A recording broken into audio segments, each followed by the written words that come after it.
अस्सलाम वालेकुम नाज़रीन, हॉट इशू प्रोग्राम में भली कार मैं तव्हांजी मेज़बान सबीन मेमन। नाज़रीन, हॉट इशू प्रोग्राम में ॻाल्हि कंदासीं सिंध में चौमासे जी बरसातनि जे हवाले सां। हूअं त ॾिठो वञे त ओवरऑल सॼे मुल्क में बरसातूं तमामु घणियूं थियूं आहिनि। बरसातनि तबाही मचाए छॾी आहे, चाहे उहा बलोचिस्तान जी सूरत हाल हुजे, चाहे उहा KPK जी सूरत हाल हुजे, पंजाब हुजे या वरी सिंध हुजे। पर जेकॾहिं असां प्रोग्राम में ॻाल्हि कंदासीं सिंध जे मुख़्तलिफ़ इलाइक़नि में चौमासे जी बरसातनि जे वसकारे जो सिलसिलो जारी आहे। सिंध जी राजधानी कराची जी जेकॾहिं ॻाल्हि कंदासीं त कराची में 10 जुलाई जे शाम खां जेका बरसात जारी रही उहा बिना कंहिं वक़फ़े जे कराची जे मुख़्तलिफ़ इलाइक़नि में 11 जुलाई जी शाम ताईं जेको आहे सो जारी रही, जंहिं कराची खे लॻभॻि ॿोड़े छॾियो।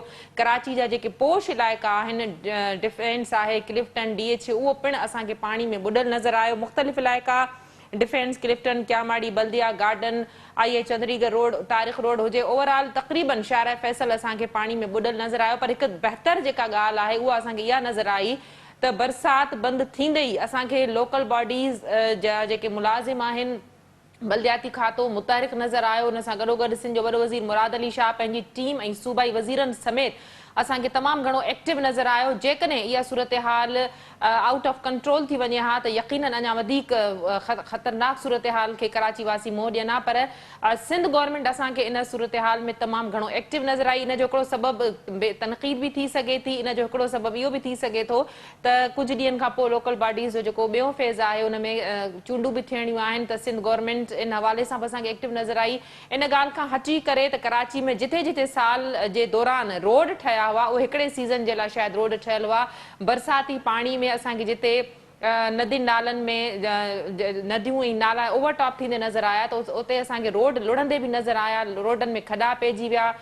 कोरंगी तरफ़ जेको हिकिड़ो नदी वारो रोड आहे उहो पिणु असांखे पाणी में लुढ़ंदे नज़र आयो, रोड बंदि थी वियो ऐं जेको ट्रैफ़िक जो सॼो प्रेशर असांखे जाम सादिक़ वारे पुल ते नज़र आयो। बहरहाल इन सॼी तनक़ीद खां हटी करे जेकॾहिं ॻाल्हि कजे त असांखे पीपल्स पार्टी ओवरऑल इन सॼी सूरत हाल में तमामु घणी एक्टिव नज़र अचे थी। कोशिशि कंदासीं त अॼोके प्रोग्राम में असां मुख़्तलिफ़ माण्हुनि सां ॻाल्हि ॿोल करे इंतिज़ामी हवाले सां बि सूरत हाल तव्हां ताईं पहुचाए सघूं ऐं गॾोगॾु PP जा कुझु जेकॾहिं सलाहकार या वज़ीर असांखे मिलनि था त उन्हनि जो मौक़ो बि प्रोग्राम में शामिल करे सघूं। स्टूडियो में जंहिं महिमान मूंखे जॉइन कयो आहे सिंध TV न्यूज़ जो मुतहरिक रिपोर्टर बशीर संजरानी असां सां गॾु आहे। बशीर, भली कार तव्हां असांखे प्रोग्राम में जॉइन कयो।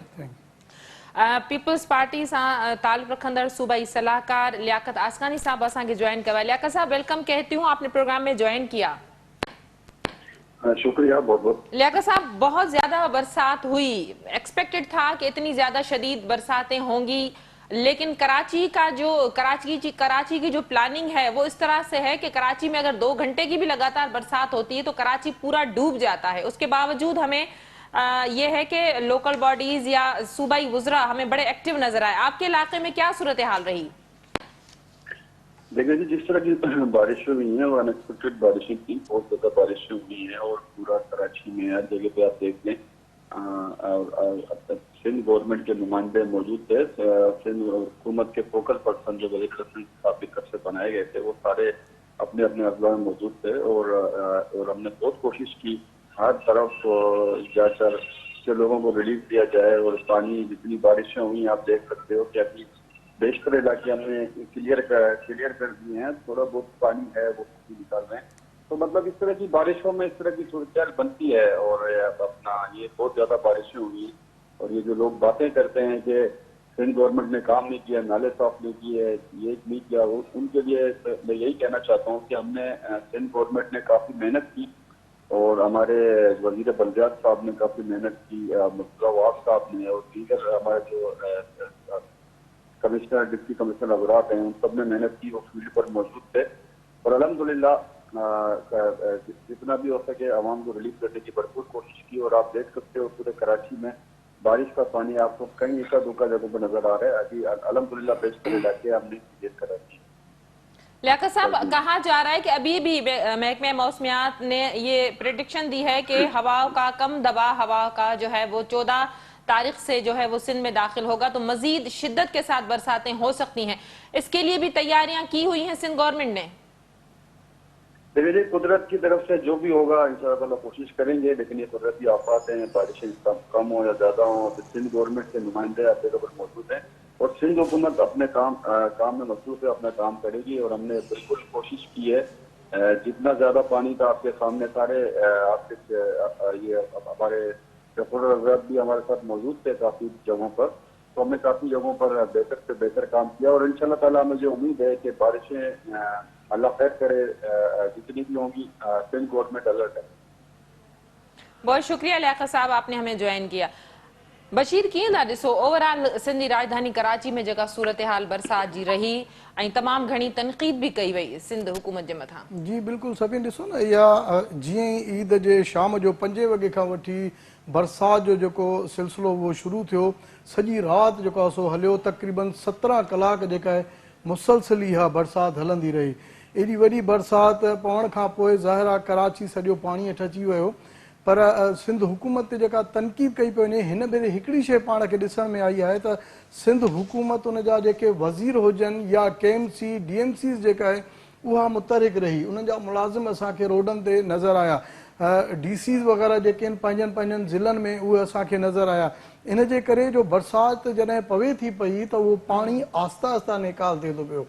हाणे तव्हां ॾिसो त वॾो वज़ीर पाण मैदान में लही पियो, जिथे जिथे बरसाति हुई उन्हनि इलाइक़नि में हू पाण उन्हनि इलाइक़नि में वियो। मुर्तज़ा वहा मुसलसिल इन फील्ड में रहियो, जंहिंजे करे अॼु ॿुधण में आयो त हुनखे कोरोना बि थी आहे। सो बरसाति ॾिसो न, हाणे कुझु मुखालिफ़ जेके आहिनि मुखालफ़त में त वीडियोज़ अपलोड करणु, हर शइ करणु। हाणे हिकिड़ी मूं अहिड़ी वीडियो ॾिठी आहे जंहिंमें PTI जो हिकिड़ो MP साहिबु जिते बीठो आहे उनजे भरिसां पाणी ई कोन्हे को, यानी पाण थोरो पाणी विझो आहे, गाॾियूं जेके गुज़रनि थियूं उते पाणी कोन्हे। माना हिकिड़ी मुखालफ़त, भई मुखालफ़त बराए मुखालफ़त न हुअणु खपे। जेकॾहिं को सुठो कमु करे थो त उनखे एप्रिशिएट कजे। ऐं कुझु अहिड़ियूं वीडियोज़ बि असां सोशल मीडिया जे ज़रिए जेका विक्टिमाइज़ेशन कई पई वञे, अहिड़ी वीडियोज़ बि ॾिठियूं आहिनि जेके गुज़िरियल साल जूं आहिनि, पुराणी वीडियो ॾिठियूं आहिनि। तव्हां पुराणी वीडियो अपलोड कयूं वयूं आहिनि। ऐं जेकी हालांकि ही सियासत जो टाइम न हुयो, हिन में मुखालिफ़ धुर, सियासी, समाजी, कॉमप्रस पार्टियूं सभु गॾिजी करे रोडनि ते हुजनि हा। हाणे ॾिसो न, मेन होल घणे भाङे जेके बंदि थिया आहिनि। हाणे कल्ह हिकिड़े जॻह ते आउं पाण फील्ड में हुउसि, सिंध TV न्यूज़ जी असांजी टीम मुकमल हुई। तव्हां यकीन कंदो हिकिड़े मेन होल में शॉपर फाथल हुयो, असां कढियोसीं त पाणी सॼो निकिरी वियो। पर जेकॾहिं इहे शहरी या इहे सियासतदान जेके अहिड़े क़िस्म जूं मतिलबु वीडियोज़ ठाहे रुगो अपलोड करे ॿिए खे डिग्रेड करणु त बाबा हिन हुकूमत कुझु बि डिलीवर न कयो, हिन हुकूमत कुझु सोशल मीडिया ज़रिए इस्तेसाल कयो थो वञे, सुठे कम खे एप्रिशिएट करणु घुर्जे। ऐं कई अहिड़ियूं सोशल मीडिया ते वीडियोज़ आहिनि जेके इन ॻाल्हि खे ग़लति साबित थियूं कनि त को पाणी बीठल आहे। कई अहिड़ा माण्हू त भई एतिरो तव्हां कंहिंखे हो न कयो, असां हिननि रस्तनि न गुज़रिया आहियूं, बिल्कुलु क्लियर लॻा पिया आहिनि, बिल्कुलु। अच्छा बशीर, शर्जील साहब जी असां जेका अॼु गुफ़्तगू ॿुधीसीं हुन चयो त हुननि वटि वीडियोज़ बि अहिड़ियूं मौजूदु आहिनि जिते सीमेंट बाक़ाइदा बिल्कुलु कढिया अथऊं। तव्हां खारादर वटि वञो, हाणे बि जिथे KMC जो अमलो मौजूदु हो, हींअर बि मां उतां थो अचां पियो, अञा ताईं पाणी बीठल आहे। उतां बोरियूं कढियूं वयूं आहिनि, उतां ब्लॉक कढिया विया आहिनि, उहे कढी करे अमले ॿाहिरि रखिया आहिनि।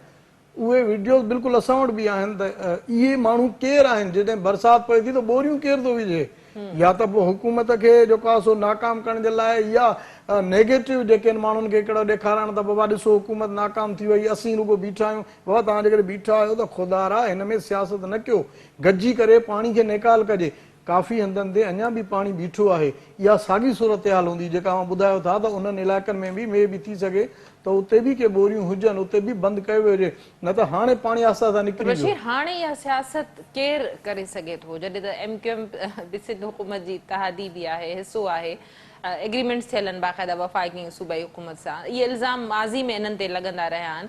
हाणे इंतरा जो कुदो कम कहिड़ी पार्टी करे सघे थी? हाणे तव्हां त खुलियल पुछा कयो था, असां त इल्ज़ाम नथा लॻायूं, सिधी सही ॻाल्हि आहे। असीं रिपोर्टर इल्ज़ाम नथा लॻायूं, जेकी असांखे माण्हू उन्हनि इलाइक़नि में स्पॉट ते ॿुधाइनि था MQM खां पोइ केरु आयो आहे, कराची जूं वाॻूं कंहिं संभालियूं आहिनि, तव्हांखे रोडनि ते हाणे केरु थो मिले, सोशल मीडिया ते वावेला केरु थो करे, जिन इलाइक़नि में पाणी कोन्हनि उन इलाइक़नि में बि वीडियोज़ केरु थो ठाहे पियो।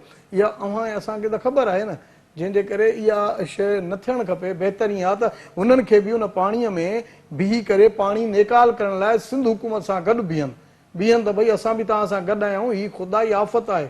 अञा जेको पोइ बरसाति 48 कलाकनि खां अचे पई, ख़ुदा करे रहनि त उहा बरसाति बि आराम सां थी वञे। फोटो सेशन बशीर, कहिड़ा कहिड़ा इलाइक़ा जेके घणा जेके आहिनि जिन में पाणी रहियो, फिर डिफेंस फेज 2 में तमामु घणी बरसाति थी, DHA असांखे ओवरऑल DHA छो?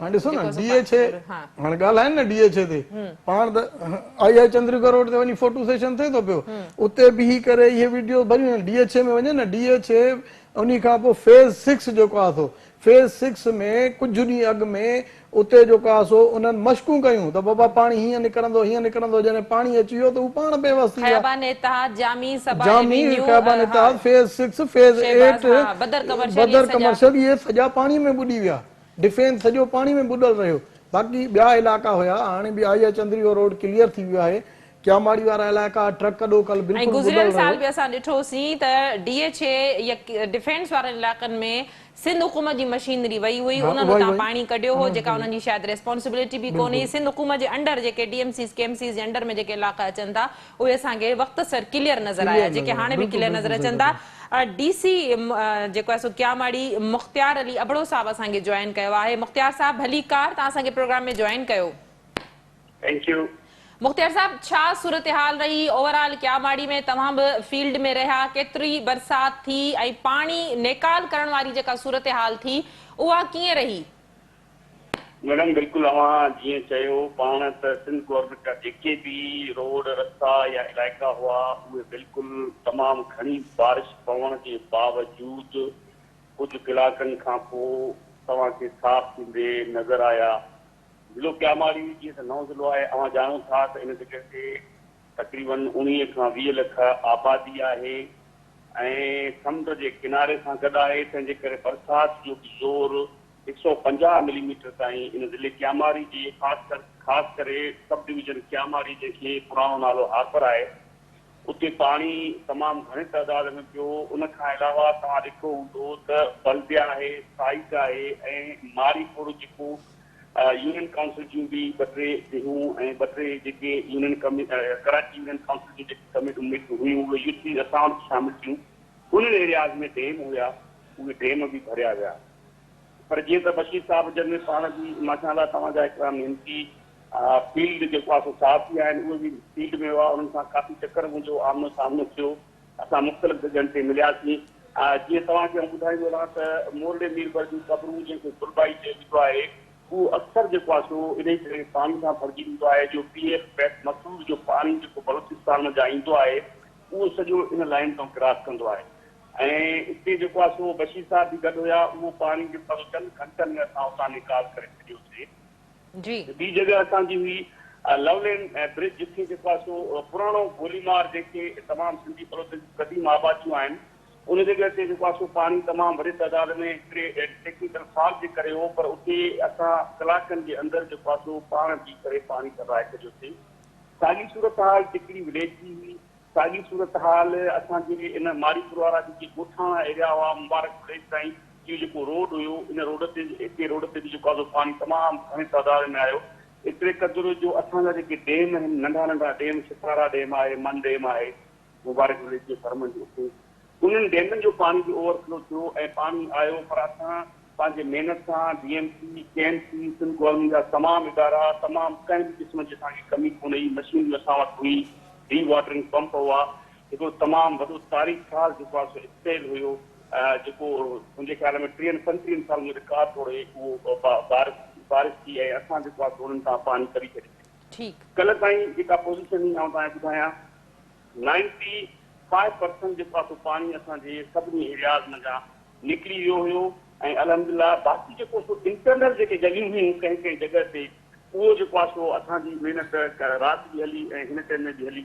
हिन वक़्तु जेको आहे सो कराची जे ज़िले क्यामाड़ी में अल्हम्दुलिल्लाह हालतूं तमामु पुरसुकून आहिनि ऐं मज़े जी ॻाल्हि तव्हांखे ॿुधाए छॾियां त इन बारिश जे पाणीअ सां गॾु असांजा ॿिया कम बि हलिया पिए ईद हुई ईद जे करे जेको ऑफिस जेको हुया होजियूं जेके हुयूं उन्हनि जो बि कमु असां गॾोगॾु खयोंसीं तव्हां ॾिठो हूंदो त जेकॾहिं असां छॾे ॾियूं हा त उहो ऑफिस जेको आहे सो पाणी जे बारिश जे ऐं गटर जे पाणी सां मिली करे तमामु वॾी तकलीफ़ पैदा करे आहे पर असांजा ऑफिसर असांजो फील्ड स्टाफ मौजूदु रहियो साॻे वक़्त ते पाणी बि कढंदा रहियासीं ऐं ओजरियूं ऐं ऑफिस वग़ैरह जेके हुया उन्हनि खे बि खणंदा रहिया अबड़ो साहब केतिरो मुश्किल रहियो ज़ाहिर आहे क़ुर्बानी जी ईद बि हुई ऐं माण्हुनि पारां क़ुर्बानी बि कई वई बरसाति बि थी ऐं असां इहो बि ॾिठोसीं त KMC जूं जेके आहिनि से गाॾियूं बि हलनि पियूं आलाइशूं वग़ैरह खणण जे हवाले सां त केतिरी दिक़त पेश आई ऐं केतिरो टारगेट जेको आहे सो मुकमल कयो वियो त माण्हुनि खे रिलीफ मिली सघे माण्हुनि खे का परेशानी न थिए ज़ाहिर बरसाति थिए थी गंदगी गलाज़त आहे त बदबू बि थिए थी हज़ारे टन एक्सपेक्टेड हुआ, छो जो 2 खां 3 लख जानवर जेको आहे सो डिस्ट्रिक्ट क्यामारी में कुर्बान किया विया ऐं उन्हनि जा जेके ऑफिस हुया, उन्हनि जा जेके ॿिया जेके हुया उहे तमामु शयूं न सिर्फ़ु धोइणी हुयूं बल्कि उहे खणणी हुयूं। यकीनन बरसाति से बि वठी पे माण्हुनि कुर्बानी बि कई पे। ऑफिसर जेके असांजा फील्ड में आहे ईद जे ॾींहुं उन्हनि ईद बि कोन कई, ईद नमाज़ पढ़ी करे पंहिंजे पंहिंजे फील्ड में आया।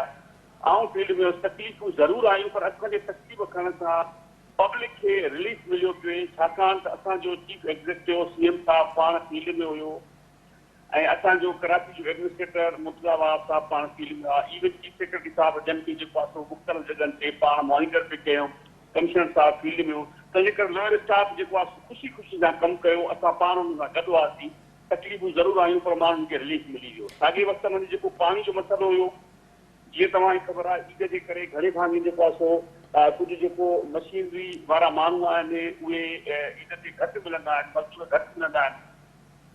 उहा तकलीफ़ असांखे ज़रूरु महसूस थी, किथे किथे असांखे थोरी देरि ज़रूरु लॻी, पर असां हिमत करे सभिनी माण्हुनि जेको आहे सो मिली जुली करे अहिड़ो कमु कयोसीं जो पब्लिक खे रिलीफ ॾिनोसीं।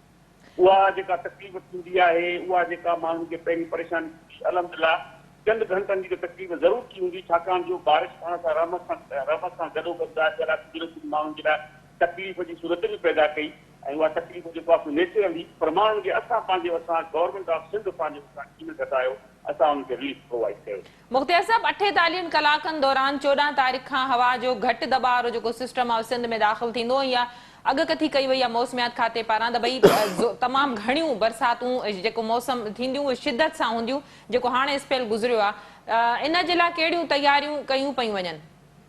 बिल्कुलु, असां हिन बारिश में ॼाण काफ़ी लर्न कयो आहे। असांखे ख़बर पई आहे त कहिड़ी कहिड़ी जॻह ते चोकिंग पॉइंट्स आहिनि ऐं उहे चोकिंग पॉइंट्स छाजे करे हुआ।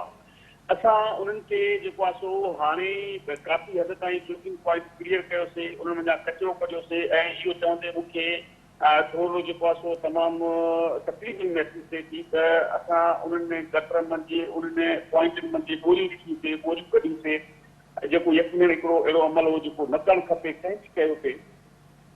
त चवण जो मेन मक़सदु इहा आहे त असां मेन आहिनि मशीनरी जेको आहे सो अलर्ट करे छॾी आहे। ॿी वाटर पंप असां वटि आहिनि, पीटीए जे तरफ़ां असांखे वॾा पार्ट वाटर पंप मिलियल आहिनि ऐं वाटर बोर्ड बि असां सां गॾु आहे, वाटर बोर्ड जी बि मशीनरी मौजूदु आहिनि। अॻिले खे असां अलर्ट कयो आहे त हींअर जेको स्पेल आयो उनखे इनशाला ताला असां जेको आहे सो बहितर अंदाज़ में कोप करे पहुचासीं ऐं इनशाला पब्लिक खे जेको आहे तकलीफ़ मैसर न थींदी। वॾी महिरबानी मुख्तियार अली अबड़ो साहब, तव्हां पंहिंजो मौक़िफ़ ॾियण जे लाइ असांखे प्रोग्राम में जॉइन कयो।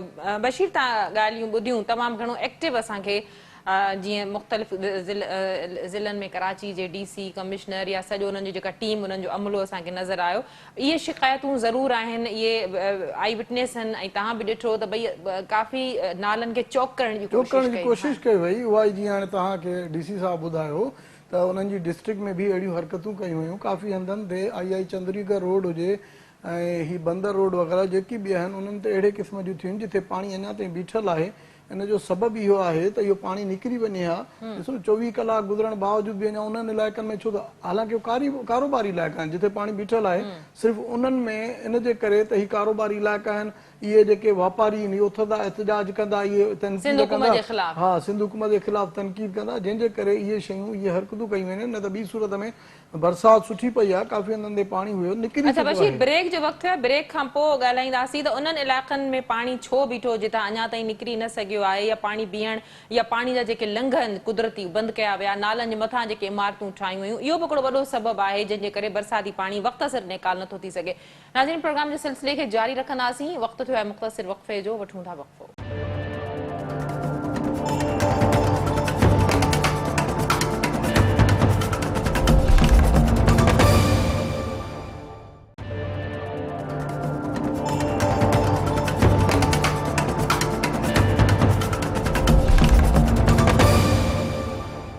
वेलकम बैक नाज़रीन, प्रोग्राम जे सिलसिले खे अॻिते वधाईंदासीं।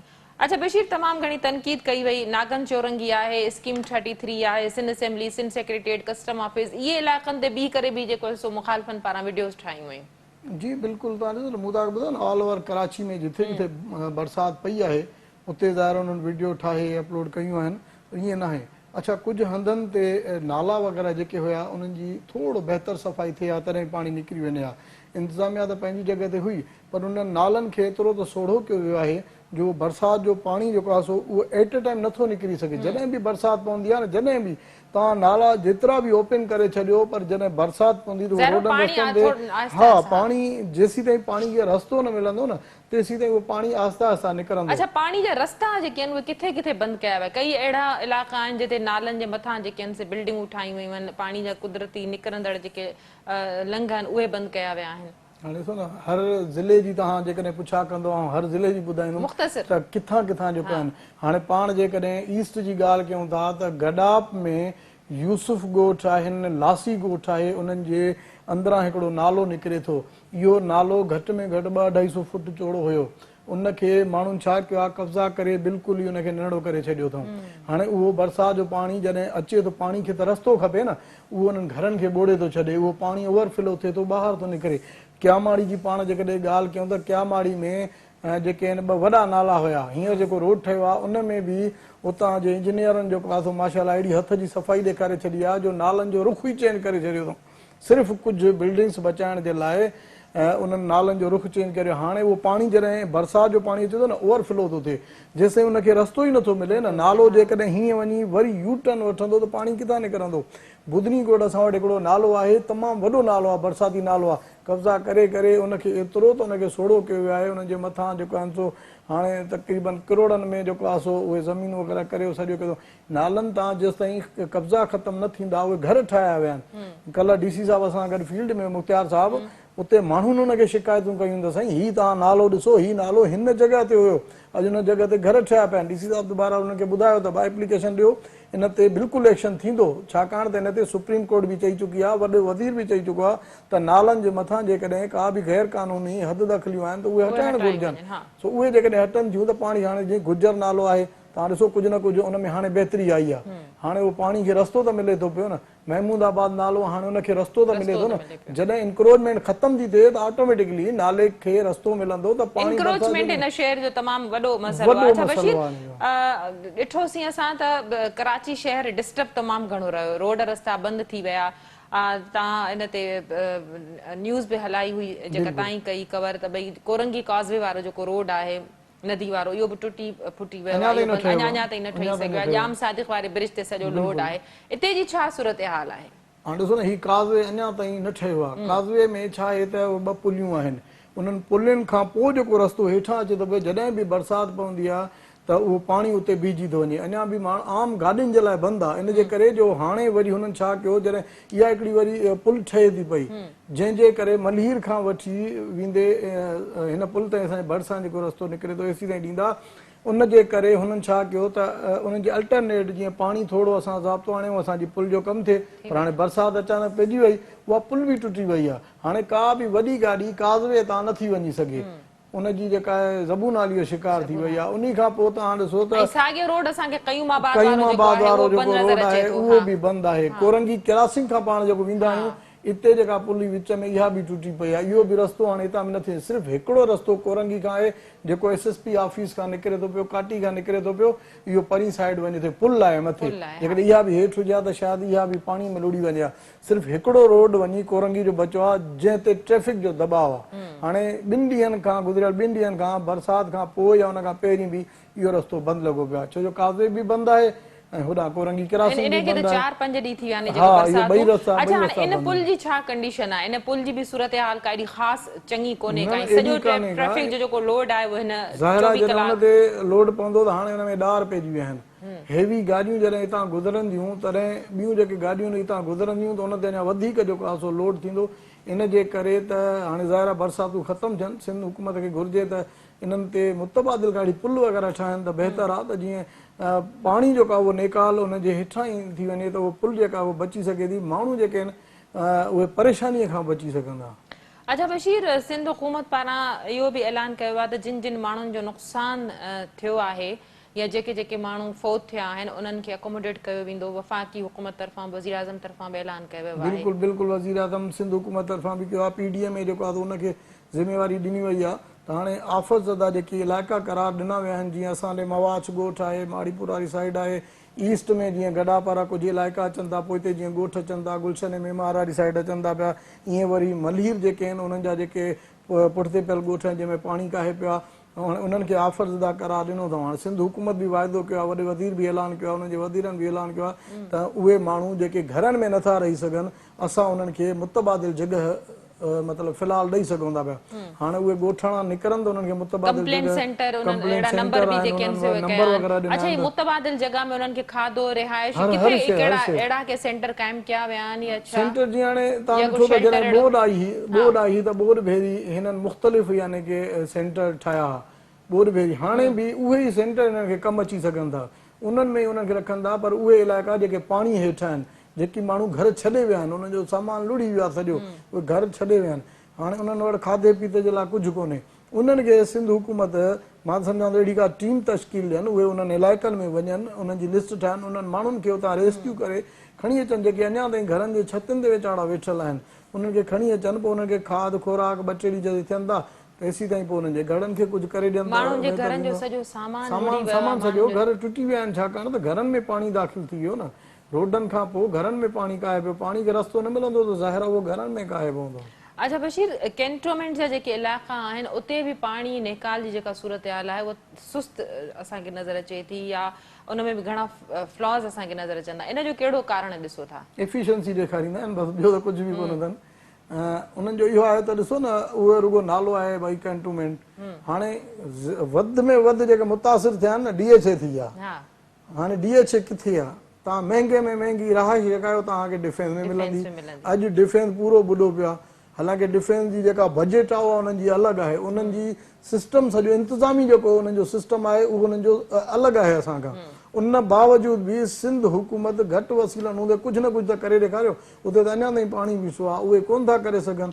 सिंध हुकूमत खां मथां कई थी वञे ऐं सिंध हुकूमत खां मशीनरी वठंदा, मशीनरी बि उन खां वठंदा, तनक़ीद बि उन्हनि ते थिए थी। अञा ताईं उन्हनि इलाइक़नि में पाणी बीठो आहे, हालांकि उन्हनि जा पंहिंजा काउंसलर वग़ैरह चेयरमैन उन्हनि जा हाणे जेका इलेक्शन थी उन्हनि में मुख़्तलिफ़ जेके आहे उन्हनि जा आया चेयरमैन्स वग़ैरह, पर उते अञा त अहिड़ी का बि शइ। अच्छा बशीर, सिंध हुकूमत वॾो वज़ीरनि समेत असांखे या जेको लोकल बॉडी जो पूरो अमलो जिन जूं ईद जेका आहे रोडनि रस्तनि ते आवाम जी ख़िदमत कंदे गुज़री, उन्हनि जूं छुटियूं जेके आहिनि से एमरजेंसी बुनियादनि ते ख़तमु कयूं वियूं आहिनि, मुख़ालिफ़ पार्टियुनि जा कहिड़ा कहिड़ा नुमाइंदा अवामी ख़िदमत में तव्हांखे रुधल नज़र आया सिवाइ वीडियोस ठाहिण जे? फोटो सेशन में हुया, बाक़ी त कंहिं हिकिड़े खे असां बि फील्ड में हुयासीं, ईअं न त कल्ह बरसाति में असांजी सिंध TV न्यूज़ जी टीम हुई, ॿिया चैनल्स हुया, किथे बि सवाइ के जेकी घणी वीडियोस ठाहिण वारा माण्हू आहिनि उहे तव्हांखे नज़र न आया त हा वीडियोस ठाहींदे साईं हम यहाँ पर खड़े हुए हैं बहुत पानी है, इहे शयूं त नज़र आयूं। कंहिं इहा शइ न कई त बाबा हाणे इन्हनि सभिनी शयुनि खे छॾियो, अचो त गॾिजी पाणी निकाल कयूं,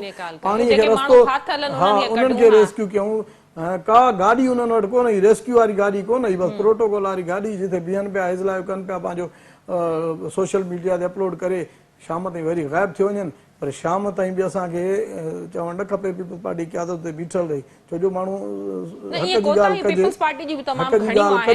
कराची जो मास्टर प्लान एतिरनि सालनि में न जुड़ी सघियो आहे। हर हुकूमत दावा त करे थी, पर शायदि कराची जी डायनामिक पॉलिटिक्स जेका एॾी ॾुखी आहे जो का हिकिड़ी पार्टी अगरि चाहे बि त कराची खे संवारे नथी सघे जेसिताईं डेवलपमेंट नथी चाहे न सियासी। हाणे तव्हां ॾिठो त MQM सुबुह जेका प्रेस कॉन्फ्रेंस कई उनमें MQM चयो त भई असां चयोसीं त जेकी इलाइक़ा आफ़ज़दा करार ॾियारणा आहिनि उहे असां ॾियारियासीं, वज़ीर आज़म खे असां चयोसीं बाबा हुनखे त तव्हां वज़ीर आज़म साहिब खे तव्हां चयो, तव्हां कहिड़ी फील्ड में हुयो, जॾहिं मेयर तव्हांजो हो उन टाइम त तव्हां फोटो सेशन में अॼु बि त अचो हा न, जॾहिं कराची जी ख़िदमत करणी आहे बग़ैर कंहिं सियासत जे, बग़ैर कंहिं लालच जे हिसो आयो, रोडनि रस्तनि ते कोन था अचो, बाक़ी प्रेस कॉन्फ्रेंस ॿुधाईंदा त फलानो कमु असांजे करे थियो।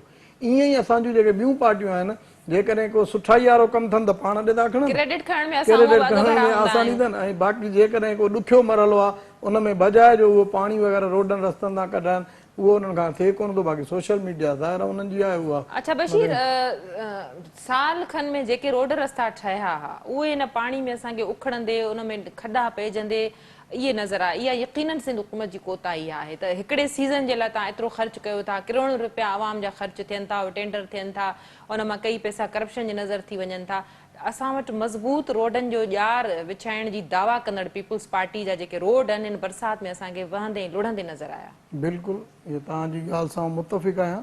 केतिरा ई रोड आहिनि जेकी पाणी हेठि अची विया। बरसाति जॾहिं बि पए थी पई न त रोड रस्ता अहिड़े तरीक़े सां ठहियल हुजनि। ॾिसो न कुझु जीअं हाणे शारा फैसल आहे, उन जा जेके इंजीनियर्स हुया, ठाहिण वारा हुया, उन्हनि जो नक्शो हुयो उहो ज़बरदस्त हुयो। पाणी अॼु बि उते बीठो हुयो। तव्हां ॾिसो जॾहिं बि पाणी ईंदो आहे त तमामु घणो रोड मज़बूत हुया। ईअं ई हिननि खे मज़बूती करणु खपंदी ॿियनि इलाइक़नि में। जेकॾहिं पाण ॻाल्हि कयूं था, हाक्सबे वारो नओं रोड ठाहियो आहे, हाणे हली मूंसां तव्हां ॾिसो उन में झोल पइजी वियो आहे। इंजीनियर्स जी कोताही, ठेकेदारनि जी कोताही, इंजीनियर अहिड़ो हुनजो कमु लाइ छॾियो। हालांकि इहो उतां जे इलाइक़े वासियुनि खे तमामु बहितरीनु हिकिड़ो तोहफ़ो हुयो, पर अॼु उहो पाणीअ में आहे, तक़रीबन हंधा हंधा टुटी बि पियो आहे। सिर्फ़ु इन जे करे जेके उन्हनि खे नाला ॾिना अथऊं, उन्हनि नालनि जा जेके रस्ता उन्हनि खे ॾियणा हुआ, किथां वञिणो उहो उन्हनि कोन करे सघिया। ईअं ई सॼी कराची में हिन जूं कुझु कोताहियूं आहिनि त करप्शन जे वर चढ़ी विया। उनखे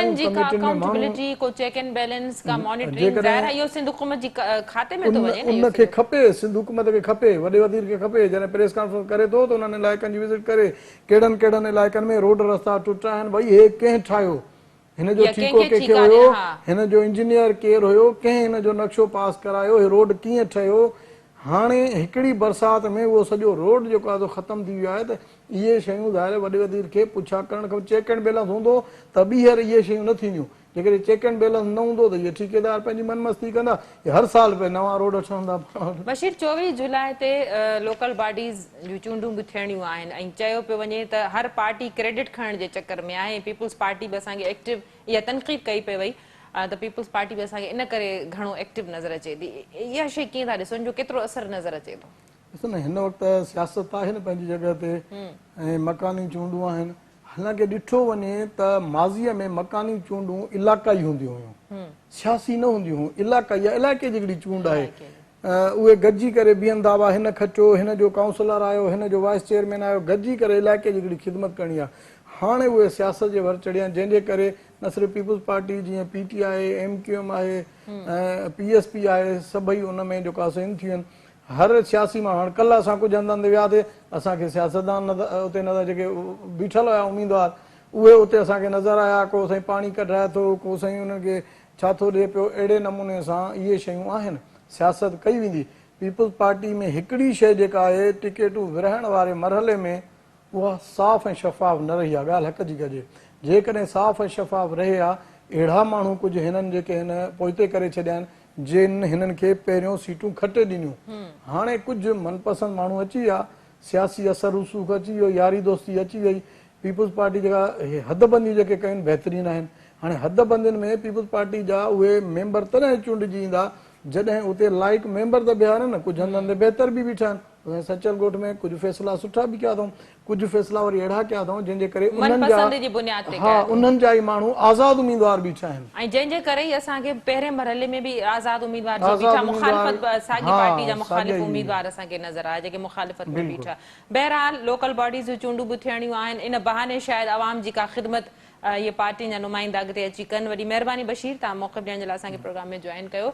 नाज़रीन, हॉटशिप प्रोग्राम जो वक़्तु पिण ते पंहिंजी पुॼाणी ते पहुतो। अॼोको प्रोग्राम बरसातनि जी सूरत हाल ते कयोसीं। ज़रूरत इन ॻाल्हि जी आहे त ईंदड़ 48 कलाकनि खां पोइ जेका अॻकथी कई पई वञे, वधीक जेके शिदत सां बरसातूं थी सघनि थियूं, सिंध गवर्नमेंट खे हाणे खां इन हवाले सां एमरजेंसी बुनियादनि ते का अहिड़ी प्लानिंग करणु घुर्जे जंहिंजी अवाम वधीक ॾुखियाईनि खां बची सघे। ॾींदा इजाज़त, अल्लाह वाहे।